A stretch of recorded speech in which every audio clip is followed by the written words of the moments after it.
Evet sevgili Uygur TV izleyicileri, şu an Almanya'nın Düsseldorf şehrindeyiz. Kuzey Ren-Westfalen Eyaleti Meclisi'nin önündeyiz. Bildiğiniz gibi bugün Almanya Federal Meclisi'nde sözde Ermeni soykırımı iddiaları oylandı.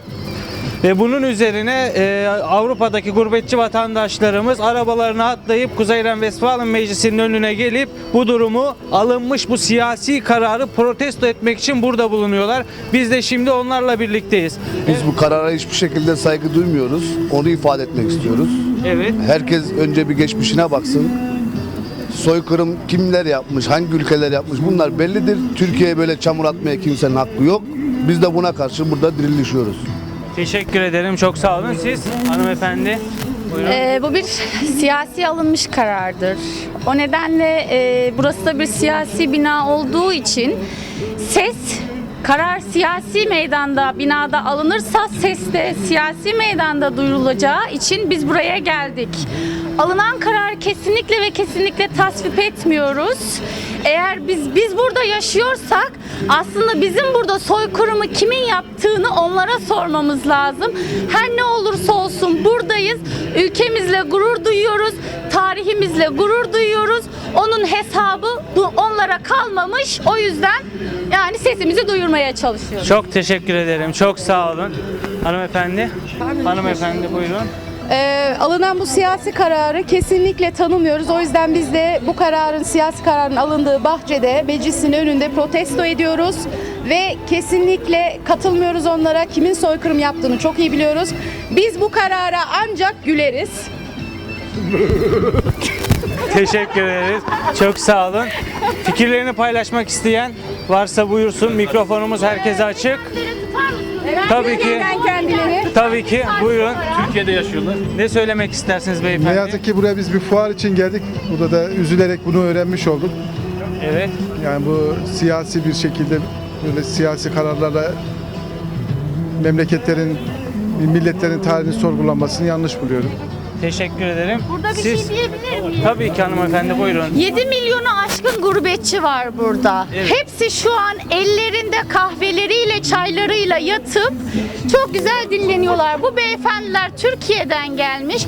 Ellerini vicdanlarına koymalarını istiyorum. Vefanın ne demek olduğunu görmelerini istiyorum. Ve de diyorum ki Ulubatlı Hasan surlara ne cefa ile dikti o sancağı. Siz oturun kedi köpek besleyin Avrupa'nın gurbetçileri. Teşekkür ederiz hanımefendi. Çok sağ olun. Evet. Also ich finde diese Entscheidung von diesem Bundestag finde ich sehr negativ, kommt mir negativ über, weil es geht hier um eine Entscheidung, die sehr bürokratisch ungerecht ist, wie auch immer. Das kann man vieldeutig sehen, aber es geht hier darum, hier geht es um die Demokratie, um die Freiheitsentscheidung. Da muss ich ganz ehrlich sagen, hätte auch das Volk entscheiden dürfen, wie die dazu stehen. Und hier wurde wieder über das Parlament entschieden, wo das Volk gar nicht mehr gefragt wird. Wer sind wir eigentlich, Bundesbürger? Die türkischen Bürger, die hier seit Jahren arbeiten und leben, die fragen sich doch mittlerweile, was ist das hier noch, eine Demokratie hier in Deutschland? Da frage ich mich mittlerweile, gibt es gar nicht mehr, nur noch auf Papier. Dankeschön. Dankeschön. Und was möchten Sie über dieses Thema sagen? Ja, wir sollten unsere türkischen Freunde schon ziemlich unterstützen in dieser Hinsicht. Dass jeder Deutsche dann auch vielleicht mal so ein bisschen drüber nachdenken sollte, weil die Türken halt schon hier auch geboren sind. Ich glaube nicht daran, dass die Türkei Völkermord an Armenien begangen hat und deswegen bin ich auch hier. Okay, danke schön. Bitte Also schön. ich möchte zu sagen, zu diesem System, was damals im Osmanischen Reich passiert ist, kann man einfach nicht dahinstellen, weil schließlich haben die Russen Waffen geliefert, wie es aus Dokumenten herkommt. Es sind viele Sachen auch bewiesen worden, dass die Franzosen schon in Osmanische Reich waren. Die haben versucht, das Land aufzuteilen. Es waren die Engländer da, es waren die Italiener da, es waren teilweise auch schon die griechischen Bevölkerung da. Und Deutschland war selber auch da und die haben sich alle enthalten und haben das toleriert, was da geschehen ist. Und hätten sie auch da schon längst eingreifen können. Und jetzt kann man nicht einfach da hingehen und jetzt einfach das türkische Volk, die auch damit nichts zu tun haben, sehe ich jetzt halt so, die einfach auch mehr für Freiheit sehen wollen, die möchten auch auf eine Art Frieden haben wollen. Und da kann man diese Leute jetzt nicht deswegen beschuldigen, was damals passiert ist.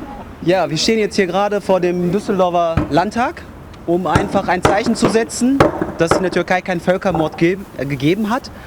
Und die eigentliche Frage ist doch gerade momentan aktuell, anstatt jetzt mal auf die Türkei in die Geschichte reinzugucken, was gerade momentan aktuell in Gaza abläuft, ja, dass Menschen dort immer noch umgebracht werden und in dem größten Gefängnis der Welt leben, in dem Sinne, im Gaza, ja, das sollte mal im Bundestag mal diskutiert werden, aber da traut sich keiner den Mund aufzumachen und was dagegen zu sagen einfach und das ist ein ganz falscher Ansatz, ja.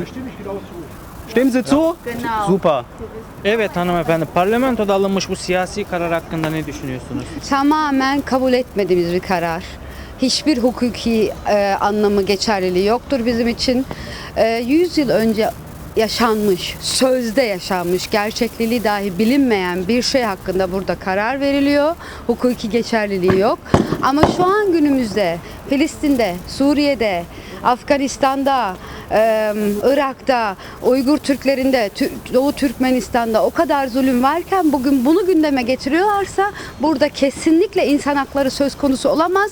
Burada gerçekten ciddi siyasi oyunlar var. Umarım bunu halkımız görür. Hep birlikte buna bir çare getiririz inşallah.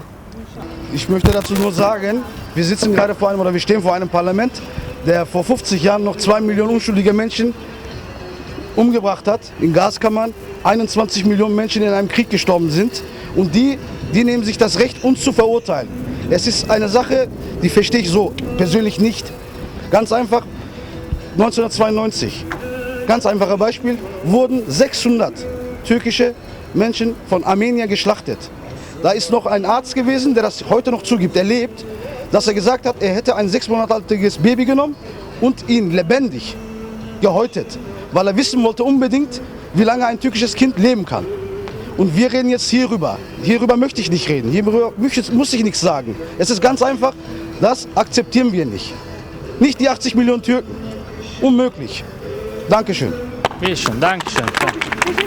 Alman ve Türk kardeştir, çıkan karar kalleştir. Alman ve Türk kardeştir, çıkan karar kalleştir. Alman ve Türk kardeştir, çıkan karar kalleştir. Alman ve Türk kardeştir, çıkan karar kalleştir.